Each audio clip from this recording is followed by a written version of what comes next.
All right, let's bring in Chuck Rocha. Chuck's got a new Substack that he's doing. I'm going to get the name of it right now. What's it called? Rocha Revolution. That's it, Rocha Revolution. Thank you very much. Kind of fell in love with you when you were on the show the other night. You are, you're just a great lens into what's happening with your party. So I understand that the party took out Haag and Kenyatta. They're going to redo the elections. Is that a sign that you see what's happening within the party in Los Angeles, and you're like, we got to stop owning this radical stuff? It's killing us.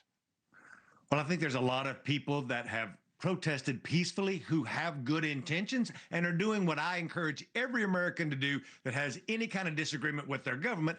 There's a lot of people all over the world who don't have the right to protest. We do.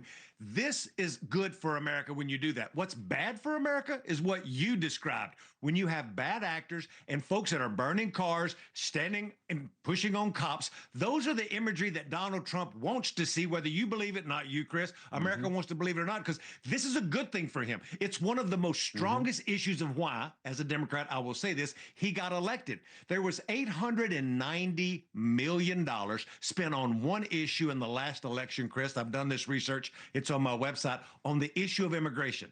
Republicans knew they needed to use immigration to juxtapose the abortion issue for Democrats, and they did it well. So when he shows quote unquote chaos on the streets of LA, when he shows cars burning by some bad actors who should be put in jail and put in jail for a long time, they're disrepresenting anything that has to do with immigration. They're just being freaking idiots. Then that's what's got to happen. But Donald Trump is sitting back going, I'll send all the cops, all the Marines, and all the National Guards I need to show strength and show that I'm in control, because it's good for his brand. And to be honest, it's good for him in the midterms.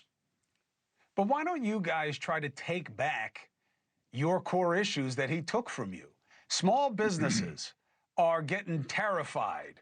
A term I took from my brother-in-law, though my producer Ben used it even before he did, but I wasn't on the show that night, so it doesn't count. And why aren't you guys owning that? And instead of saying Trump sucks, the tariffs suck, his deals suck, why aren't you coming out with what you used to have in the party as it was when you and I grew up with it, which was, here's what we would do for small business, and here's what he should have done with taxes, and here's what should happen with Medicaid? Where is that?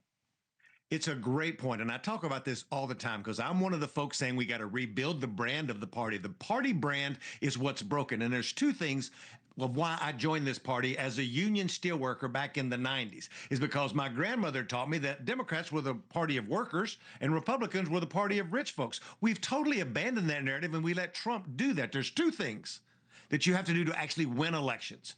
And this goes across all you boys and girls at home who want to be a political consultant. Write this down.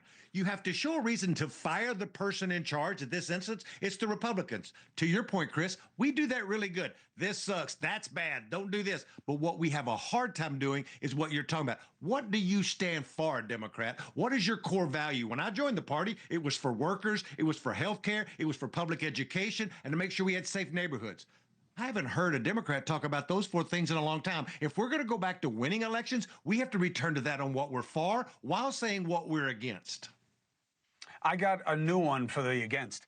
Whoever grabs the mantle of fighting fundamentalism is going to be well positioned for the next 5 or 6 years. I know that America has a habit of trying to think that something happens once, it won't happen again. We did the war on terror already, it's over. I'm telling you, it's coming back. They are smart enough to see that we hate each other right now, and they are using it. That's why we're seeing more protests around the country and less guys blowing themselves up in front of places. This works better. And China's behind it.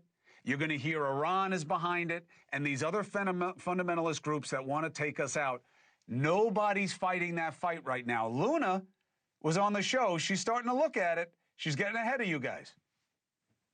You make a great point here, and it's the point of there's way more in America that draws us together than pulls us apart. But we highlight, to your point, some people may be manipulating that to show the differences of what we have, but there's way more that brings us together. Let's talk about Congress for just 1 second. There's 435 congressional seats in America, and 400 of them are safe blue or safe red. That means they don't have to worry about the opposition party. They only have to worry about the fringes of our own party, whether it's the far left with the Democrats or with Republicans, the far right. And when you have no competition, you run to your corners and then you throw food at the other side without coming up with any solutions. To your point, Chris, if we were looking at actually black, white, young, and old, there's way more that brings us together as a country than drives us apart. But lots of people around the world, to your point, would love to see us pulling each other apart. Thank you for watching. Subscribe below and download our NewsNation app right now on your phone, and you will get fact-based, unbiased news for all Americans.